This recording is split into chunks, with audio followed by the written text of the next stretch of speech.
Today, we're going to take a look at some sovereign citizen photos, interesting shorts or sovereign citizen shorts that I found on the internet, including a wonderfully painted vehicle that now I guess is road ready, and a couple of other statements from sovereign citizens, including one from a sovereign citizen more. However, before we dig into those photos, as many of you may know, another great YouTube creator, Schrodinger's cat, recently passed away, and I'd like to dedicate my video today to him. He and I worked in the same space, although I did not know him personally. He covered a lot of sovereign citizens. He covered First Amendment auditors and otherwise people behaving badly. He had a great channel, a ton of subscribers, over 130,000. Very popular channel. May he rest in peace. May his legacy live on through his channel. Go ahead, if you like my content, check out his videos too. You can see right there, Schrodinger's cat. You can just type it into the YouTube search bar and you should be able to find it. Thank you everybody for joining me. I'm Joe Palmetto, Joe the Lawyer. This is the Common Sense Academy, where we cover sovereign citizens, First Amendment auditors, and people otherwise behaving badly. Today it's a little bit cold. I got my winter sweater on and I got a beanie cap on to keep me warm. Now, before we dig into these great sovereign citizen shorts, everybody, you may have come here to see me, you may have come here to see the content, but you also came for the same time sip. Here on this show, we sip together because it tastes better when we sip together. I got here a nice warm cup of coffee. I went to First Watch for breakfast. I got a coffee to go, and now I'm here making this video. So raise your cup, your glass with me. Cheers with me. It tastes better when we sip together. Cheers.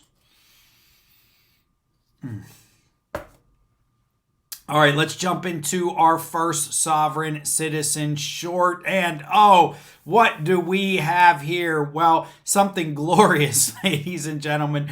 Something glorious. A wonderfully painted vehicle with a painting of a license plate. And instead of, your typical license plate number that comes with, an actual physical plate in some design from the state where you got it, here we have 28 U.S. Code 453 and 5 U.S. Code 3331 written onto this vehicle in what appears to be probably some sort of paint marker. Good work, good work. This won't get pulled over by the police at all. Trust me, they're going to be driving behind you. They're going to read that code and they're going to say, we're wrong. We're wrong. What do we know about the law? This person knows everything. 5 U.S. Code 3331, which is right there on the middle of the license plate, is a code for the oath of office. Did you know that an officer or an official of the court taking an oath actually allows an individual to drive without a license? I didn't, but I guess we learn something every single day. They got the supremacy clause on here, has nothing at all to do with anything related to driving. Supremacy clause just says that federal law will trump state law where the two conflict, only where they conflict. 16th American Jurisprudence, second edition, is just a legal book. I can't read. If you look down here in the bottom right corner, forged pass enforcement. I don't know what they're referencing there. There's a reference to the Declaration of Independence. I have to give them props, though. I consider myself a patriot of the United States. I served in the military, and I like this flag. I like the little flag that they drew down the bottom right-hand corner and up here in the middle. So kudos to the artwork and the ability to fit a whole bunch of information into a limited space. But everything you put on here is just for fun. It doesn't mean crap. Ooh. That's a good one. All right, let's go to our next screenshot. And this came from Twitter. It says, weird quasi-legal posting on building in River North. I think it's like a sovereign citizen thing. Let's take a closer look here. Okay, name of the taxpayer, Crow San Luis. Address of property, 500 North State Street, Chicago, Illinois. And then here's the good stuff. I, Noble Drew Ali, member of the public trust, hereby affirm the following facts. The Noble Drew Ali was actually the founder of the Moorish Science Temple of America. So unless he came back from the dead because he passed away many years ago, this is obviously a forgery or someone writing in a name that is not their own. This property is seen to be blighted and abandoned. The above taxpayer who possessed the property since 11/22/2021 has vacated without giving notice of his or her intention to do so. The property was inspected today in the presence of the witnesses below. Let's see their witnesses. There's only one, El Bay. Looks like you signed your own witness sheet, bruh. Just because you put it in red and the dates are in blue doesn't mean it was someone else. Anyone who knows the whereabouts of the taxpayer or has any relevant information should contact me no later than the planned date of reentry given below. If by the date of reentry taxpayer is not contacted, the sheiks, I didn't know they were sheiks, or the sheiks have not been able to contact the taxpayer, I will take over the property on the assumption the taxpayers agreed to waive their entitlement to the property and any rights to judicial action. Prior to this date, the taxpayer is of course free to return to the property. You are advised to seek legal advice immediately as you are in danger of losing your property. Name and address to reach the trustees. Yeah, if these are trustees, then I'm, I don't know, the president of France. Name and address to each trustees. Moorish Science Temple of America, near Calumet City, 60409. That's not a real address. It says General Post Delivery. Where's the rest of the address? There is a phone number down there. Boy, that would be interesting to call.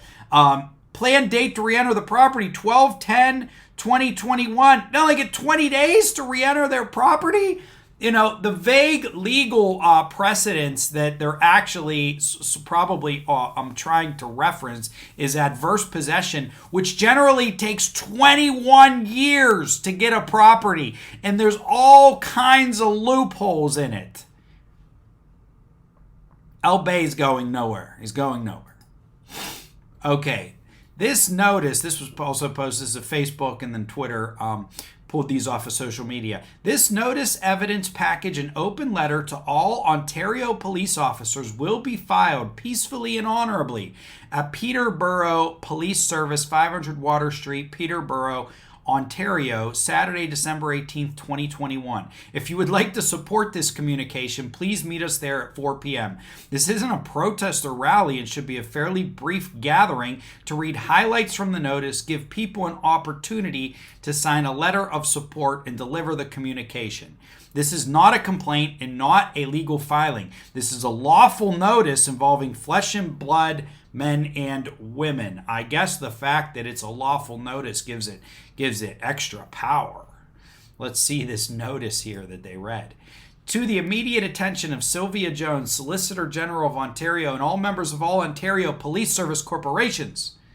Open letter and emergency communication, evidence package and statement of facts. COVID-19 virus never shown to exist. COVID-19 is a worldwide lie. Notice, trespass and liability, cease and desist, all COVID-19 interference. Act as your solemn oaths require to protect and serve we the people. Investigate, lay charges, make arrests, or step down. This is an anti-COVID document. However, it's certainly mixed with sovereign citizen ideology here. When they talk about the oaths, you saw on the vehicle before the oath, the reference to the oaths of people in office. Here, there's an oath, a reference to the oath of the people in office. That's a sovereign citizen meme. Notice of trespass and liability, something else sovereign citizens generally do. They like to make quasi-legal documents like this is, read them aloud, read them in public places. All of these are hallmarks of sovereign citizenship, and it goes to the fact that we're seeing the sovereign citizen ideology just says lays like this nice bed, and all these other conspiracies and ideologies can just jump on top of it and borrow the little pieces of it that they want, just like how, sort of in a way, of how religions evolve over the centuries, over the decades, over the years. You have sovereign citizenship, and QAnons can sort of map themselves over top of it, and then anti-COVID people. And listen, I'm not a fan of a vast majority of the COVID regulations, etc. But the virus is certainly real.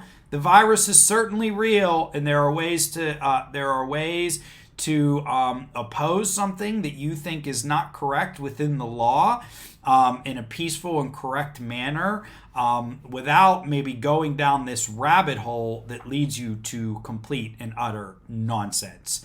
Okay, everybody, thank you for tuning in today. I hope you enjoyed these Sovereign Citizen shorts. My name is Joe Palmetto, Joe the Lawyer. Today's episode was dedicated to Schrodinger's cat. Please check out his channel. He passed away suddenly about a week ago, within the last 2 weeks. Very sad. Didn't know him personally, but we occupy the same space. So I wish nothing but the best for him, his family, his fan base. All right, everybody, leave me a like, leave me a subscribe. Go ahead and share. Thank you for supporting the channel. All right, Common Sense Academy out.